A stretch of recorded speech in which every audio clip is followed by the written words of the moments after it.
Welcome. I am N.S. Lavanya, Assistant Professor, Department of English, KCS Kasinadar College of Arts and Science. In this video, I am going to summarize the play Look Back in Anger, written by John Aspin. It belongs to the kitchen sink genre, which means it brings the real lives and social inequality of ordinary working class people to the stage. This can be seen clearly in this play. Kitchen sink realism or kitchen sink drama is a British cultural movement that developed in the late 1950s and the early 1960s in theatre, art, novels, film and television plays, whose protagonists usually could be described as angry young men who were disillusioned with modern society. Here, Look Back in Anger is a realist play. It focuses on the life and marital struggles of an intelligent and educated but disaffected young man of working class origin, Jimmy Porter, and his equally competent yet impassive upper middle class wife, Alison. Themes of the play: class and education. Look Back in Anger was published in the post-World War II period in England in 1956. In 1944, the British Mass Education Act had made secondary education free for everyone in the country. This meant that all new swaths of British society were now equipped to write about their lives. John Aspin was one of these. Next theme is suffering and anger versus complacency. Suffering and anger is associated with lower class and the complacency with upper class. Next, disillusionment and nostalgia. Look Back in Anger is the archetypical play of the angry young man movement in British theatre, which was marked by working class authors writing plays about their disillusionment with British society. In Aspin's play, we see this in Jimmy's sense of political emptiness. Next is gender.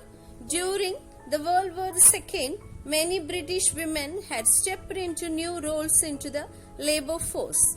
After the war ended, most were expected to move back into their traditional roles in the household, but many still held jobs outside the home. Love and innocence is another theme. Jimmy believes that love is pain. He scorns Cliff and Alison's love for each other, which is a gentle sort of fondness that doesn't correspond to his own brand of passionate, angry feeling. However, the main theme is alienation. In Osborne's play, Jimmy Porter, the main character of the play, typifies the overeducated, underemployed worker. He lives in an attic flat with his wife Alison and his business partner Cliff Lewis, with whom he runs a candy stall in an outdoor market. Characters of the play. The first one is Jimmy Porter. He is the angry young man of the play, usually found spouting tirades against the complacency of the British upper classes. Next is Alison Porter, a woman from an upper class background and Jimmy's wife. And Cliff Lewis, a kind man of working class background and good friend and roommate to both Jimmy and Alison. Helena Charles, Alison's upper class friend who comes to stay with the couple while acting in a play and ends up having an affair with Jimmy after Alison leaves him. Colonel Redfern, Alison's father, a former colonel in the British Army stationed in the English colony of India back before 1947, when India still was a colony of England. He is gentle and kind. Next, Hoff Tanner, Jimmy's friend who took Alison and Jimmy into his apartment in the first months of their marriage. Next, Mrs. Tanner. The mother of Hoff Tanner, called Hoff's mom by Jimmy, she helped set Jimmy up with a sweet stall. The minor characters are Webster, the only one of Alison's friends that Jimmy thinks has any value. Madeline, Jimmy's first love, a woman 10 years older than he is. Nigel, Alison's brother, a politician Jimmy considers him just about as vague as you can get without actually being invisible. Allison's mother. She strongly disapproved of Jimmy and Allison's marriage and went to great lengths to prevent it. Next, Miss Drury, couple's landlord. Allison is worried that she will evict them for being too rowdy. The play starts on a dismal April Sunday afternoon in Jimmy and Allison's cramped attic in the Midlands. Jimmy and Cliff are reading the Sunday papers, the Radical Weekly. As Jimmy snaps, this price is 9p obtainable at any bookstall, claiming it from Cliff. This is a reference to the New Statesman, and in the context of the period would have instantly signaled the pair's political preference to the audience. Allison is attempting to do the week's ironing and is only half listening as Jimmy and Cliff engage in the expository dialogue. It becomes apparent that there is a huge social gulf between Jimmy and Allison.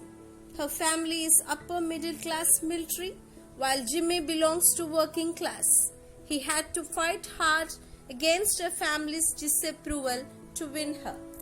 Allison's mummy and I took one look at each other, and from then on, the age of chivalry was dead, he explains.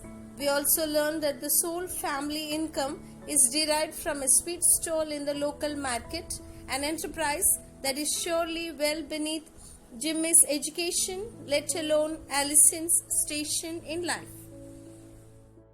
Jimmy transfers his contempt for Allison's family onto her personally, calling her pusillanimous and generally belittling her to Cliff. Jimmy thinks everything is just a joke, while others play it as though he really excoriating her. The tirade ends with physical horseplay, resulting in the ironing board overturning and Allison's arm getting burnt. Jimmy exits to play his trumpet off stage. Allison, along with Cliff, confides that she is accidentally pregnant and can't quite bring herself to tell Jimmy. Cliff urges her to tell him. When Jimmy returns, Allison announces that her actress friend Helena Charles is coming to stay, and Jimmy despises Helena even more than Allison. He flies into a rage. Act 2 opens on another Sunday afternoon with Helena and Allison making lunch.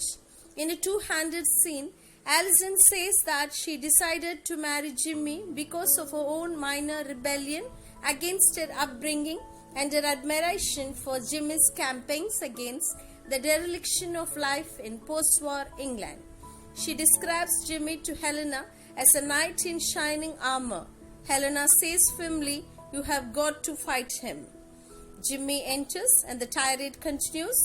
If his material could be played as a joke, there is no doubt about the intentional viciousness of his attacks on Helena. When the women put on hats and declare that they are going to church, Jimmy's sense of betrayal peaks. When he leaves to take an urgent phone call, Helena announces that she has forced the issue. She has sent a telegram to Allison's parents asking them to come and rescue her. Allison is stunned but agrees that she will go. Next evening, Allison's father comes to take her back to her family. The playwright allows the colonel to come across as quite a sympathetic character, albeit totally out of touch with the modern world, as he himself admits. "You are hurt because everything is changed," Allison tells him, "and Jimmy's hurt because everything is stayed the same." Helena arrives to say goodbye, intending to leave very soon herself. Allison is surprised that Helena is staying on for another day, but she leaves, giving Cliff a note for Jimmy. Cliff in turn hands it to Helena and leaves, saying, "I hope he rams it up your nostrils." Almost immediately, Jimmy bursts in. His contempt at finding a goodbye note makes him turn on Helena again, warning her to keep out of his way until she leaves. Helena tells him that Allison is expecting a baby, and Jimmy admits grudgingly that he has taken a bag. However, his tirade continues. They first come to physical blows, and then as the curtain falls, Jimmy and Helena are kissing passionately on the bed. Act 3 opens, and it seems to be like a reflection of Act 1, but this time with Helena at the ironing board, wearing Jimmy's red shirt. Months have passed. Jimmy is notably more pleasant to Helena than he was to Allison. She actually laughs at his jokes, and the three of them get into a music hall comedy routine that obviously is not improvised. Cliff announces that he has decided to strike out on his own as Jimmy leaves the room to get ready for a final night out for the three of them. He opens the door to find Allison looking like death. He snaps over his shoulder, "Friend of yours to see you," and abruptly leaves. Allison explains to Helena that she lost the baby. One of Jimmy's cruelest speeches in Act 1 expressed the wish that Allison would conceive a child and lose it. The two women reconcile, but Helena realizes that when she is done is immoral, and she in turn decides to leave.